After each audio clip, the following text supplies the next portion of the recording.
দেখুন, জিয়াউর রহমান যখন আসলেন, উনি তো ভারতে গেলেন মোবারকজি দেশাইয়ের সময় মনে হয়।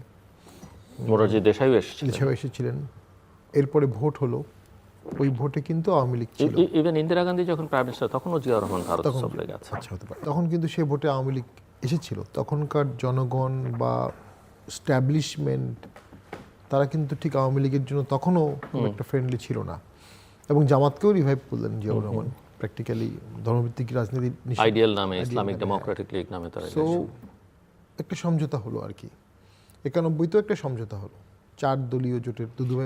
ইভেন শেখ হাসিনাকেও ফিরিয়ে নিয়ে আসা জিয়াউর রহমানের সময়, জিয়াউর রহমানের সময় শেষের দিকে উনি আসা 17 দিনের মাথায় জিয়াউর রহমান হত্যাকাণ্ডের শিকার হলেন। তো 91 সালেও তো একটা সমঝোতা হয়েছিল 4 দলীয় জোটের রূপরেখা। এবার কিন্তু কোনো এবং জাতীয় পার্টিকে কিছু বাধা দেওয়া হলো, নির্বাচন করতে দেওয়া হয়েছিল, দেওয়া হয়েছে, টিভিতে ডাকা হয়নি, নির্বাচন করতে দেওয়া হয়েছে। 2008-এও সেই গভর্নমেন্টটা চলে যেতে হবে, সবাই সিদ্ধান্ত নিল আগে এই গভর্নমেন্টটাকে যেতে হবে। বিএনপিও সিদ্ধান্ত নিল, যে কারণে সমঝোতা হয়ে গেল একটা, যে সবাই অংশগ্রহণ করবে। ইচ্ছা করলে বিএনপি তো 8-এর ভোট বর্জন করতে পারতো, যে না আমাদের এত লোককে টর্চার, কিন্তু করেনি। ওই সমঝোতার ভিত্তিতে তারা ভেবেছে একটা ট্রানজিশন হোক। এখন কিন্তু কোনো সমঝোতা হয়নি। এটি হচ্ছে সবচেয়ে বড় পলিটিক্যাল রিস্ক। একটা সমঝোতাবিহীন দুর্বল সরকারের অধীনে একটা নির্বাচন হতে যাচ্ছে। ফলে মাঠে গিয়ে যার যা শক্তি সেভাবেই সব কিছু হতে পারে। আরেকটি ব্যাপার ছিল, ওই সময় সেনা সমর্থিত সরকার ছিল 2 বছর, অর্থাৎ ধাপে ধাপে ধাপে ধাপে ভোটের দিকে দেশকে নিয়ে যাওয়া হয়েছে। এবং মজার ব্যাপার হচ্ছে, ওই ভোটটা ইমার্জেন্সির মধ্যেই হয়ে গেছে। ভোটের দিনও ইমার্জেন্সি ছিল, ডিজুরে নট ডিফ্যাক্টো। এবার সেনাবাহিনীর সাথে সরকারের একটা ডিস্টেন্স দৃশ্যমান, সেনাবাহিনীর মধ্যে নিরুৎসাহ দৃশ্যমান, সেনাবাহিনীকে গালিগালাজ করার একটা অংশ দাঁড়িয়ে গেছে। সেই সেনাবাহিনী ভোটের সময় দেশের নিয়ন্ত্রণ কতটুকু নিবে। 3,000 আসামি পালিয়ে গেছে, তাদের মধ্যে 2300 পলাতকে হাজতে ব্যাক করেছে, 700 আসামি পালিয়েই গেছে বা জামিন হয়েছে। তাদের মধ্যে শীর্ষ জঙ্গি আছে, তারা এখনও বাংলাদেশে হয়তোবা আছে। অসংখ্য অস্ত্র লুট হয়েছে, অস্ত্রগুলো রয়ে গেছে, এই অস্ত্রগুলো ভোটে ব্যবহৃত হতে পারে। তো আমরা মনে করি সেখানে ভোটের আসলে উৎসাহ উদ্দীপনাও কম দেখছি, গণভোটেও উৎসাহ কম দেখছি। প্রার্থীরা ব্যক্তিগত ভোট বলছে, হ্যাঁ না ভোট নিয়ে কথা বলছে না। এনসিপি তার যে হিউজ লেভারেজ ছিল আন্দোলনের প্রধান তরুণ শক্তি হিসাবে, জামাতে গিয়ে তারা অধীনস্থ হয়ে গেছে। তাদের চিন্তা চেতনা এবং তাদের সমর্থন এখন ব্র্যাকেটবন্দি হয়ে গেছে। এবং যেটা আমরা অনেক আগেই বলেছিলাম যে এনসি জামাতেরই সন্তান, সেটাই প্রমাণিত হলো, সব আশঙ্কা প্রমাণ করলো।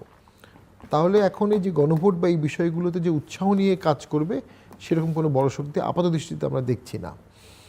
আর যেহেতু ভারতের বিরুদ্ধে একটা অভিযোগ আছে, অনেকটা জাস্টিফাইড, যে ভারত সবসময় আওয়ামী লীগকে অতিরিক্ত পছন্দ করে বা শেখ হাসিনাকে অতিরিক্ত পছন্দ করে, এবং সেটার কিছু এভিডেন্সও আছে 14, 18, 24-এর ভোট। এখন একটা সুযোগ ভারতের জন্য এসেছে যে না, আওয়ামী লীগ ছাড়া অন্য সরকার থাকলে তারা প্রফেশনাল রিলেশনশিপে তাদের কোনো আপত্তি নাই।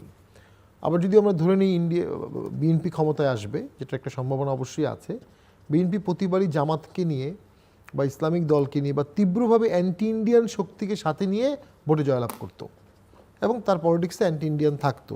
বাট প্রফেশনালিজমের থেকে বিএনপি খুব বেশি সরে গেছে, এটা আমরা কখনো দেখিনি, একটি ঘটনা ছাড়া 10টা কষ্ট।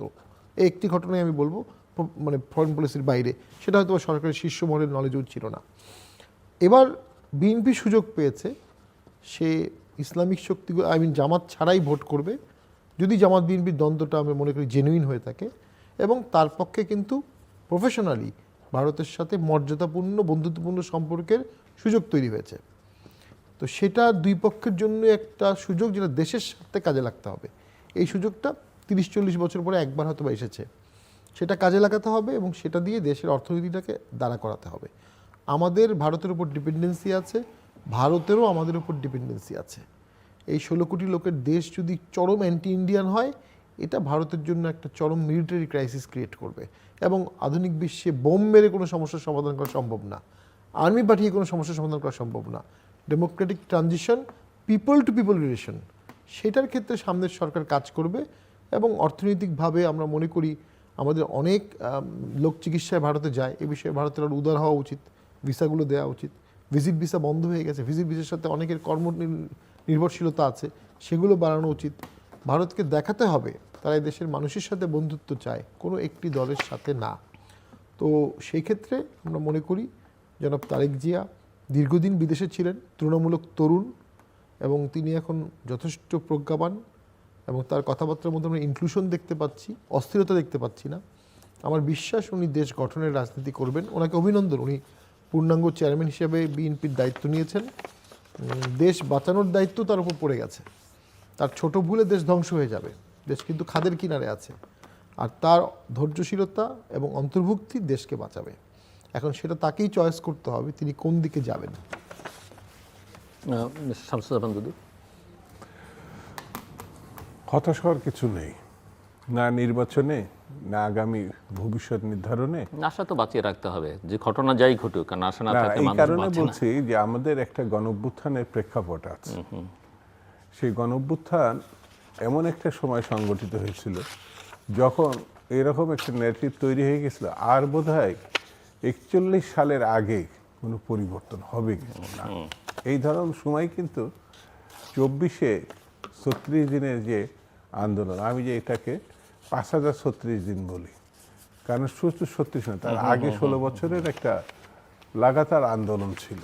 সেই কারণে আমি সবসময় আশাবাদী লোক এবং আশার মধ্যে থাকতে চাই, এই কারণে যে আমাদের একজন শহীদ জিয়া ছিলেন। যেমন বাকশাল পরবর্তীতে শহীদ জিয়া রহমান বহুদলীয় গণতন্ত্র কিভাবে আনতে হবে, কিভাবে প্রতিষ্ঠা করতে হবে, কিভাবে সম্পর্ক নতুন করে নির্ধারণ করতে হবে, এমনকি 71 সালে কেন আমার হয়েছিল সেটি তিনি আবার জাতির সামনে এনেছিলেন। পরে একটা সামরিক শাসনের হোসেন মোহাম্মদ এরশাদের সেটার বিরুদ্ধে যে লড়াই, সেখানে আমাদের একজন বেগম খালেদা জিয়া ছিলেন। একটা সুদীর্ঘ আপোষহীন মানে যে লড়াই, সেই লড়াইয়ের মধ্যে দিয়ে 90 গণঅভ্যুত্থান এবং আবার গণতন্ত্র প্রতিষ্ঠা। ঠিক তেমনি একজন আমাদের তারেক রহমান আছেন, যে এখন আমার কাছে মনে হয় সমসাময়িক সময় মানুষ তারপর আস্থা রাখছে, বিশ্বাস রাখছে যে আগামী যে পরিবর্তনমূলক অবস্থাটা, যেটা অর্থনৈতিক, রাজনৈতিক, সামাজিক, শিক্ষা, নারী স্বাধীনতা, যাই বলি না কেন, সেখানে শহীদ জিয়া এবং বেগম জিয়ার জ্যেষ্ঠ পুত্র না, পরবর্তীতে বিএনপির চেয়ারম্যানের দায়িত্ব যিনি নিয়েছেন, তার মধ্য দিয়ে মানুষ প্রত্যাশা করছে ভবিষ্যৎ নির্ধারণ হয়তো তিনি নেতৃত্ব দিবেন। আমি ব্যক্তিগতভাবে মনে করি সেই দলের নেতা হিসাবে না বা কর্মী হিসাবে না, যে সময়কে, নতুনত্বকে অ্যাকসেপ্ট করে নেওয়ার যে প্রবণতা আমাদের বিশ্ব প্রেক্ষাপট আছে, বাংলাদেশেও আছে, অর্থাৎ ধারাবাহিক নেতৃত্বে যার প্রতি মানুষের সমর্থন থাকে, সেই এক সময় জাতিকে নেতৃত্ব দেয়। সেই কারণে আমি ওই প্রেক্ষাপটে আশাবাদের কথা বললাম যে জনাব তারেক রহমান সাহেব বিএনপির শুধু না, বাংলাদেশের সব কিছু হৃদয়ঙ্গম করে, সব কিছু সমস্যার সামনে এনে তিনি কিন্তু বলেছেন তার একটা প্ল্যান আছে, সেই পরিকল্পনা, যেটাকে 31 দফা অনেক আগেও বলেছেন, আবার নিজস্ব কিছু কথাও আছে, সেটাও তিনি বলেছেন বলবেন, এবং কিছু কিছু ক্ষেত্রে বলছেন। সেই জন্য আমরা এইভাবে আশাবাদী হতে পারি যে ঝঞ্ঝা বিক্ষুব্ধ একটি সময় পার করে সুখী সমৃদ্ধশালী একটি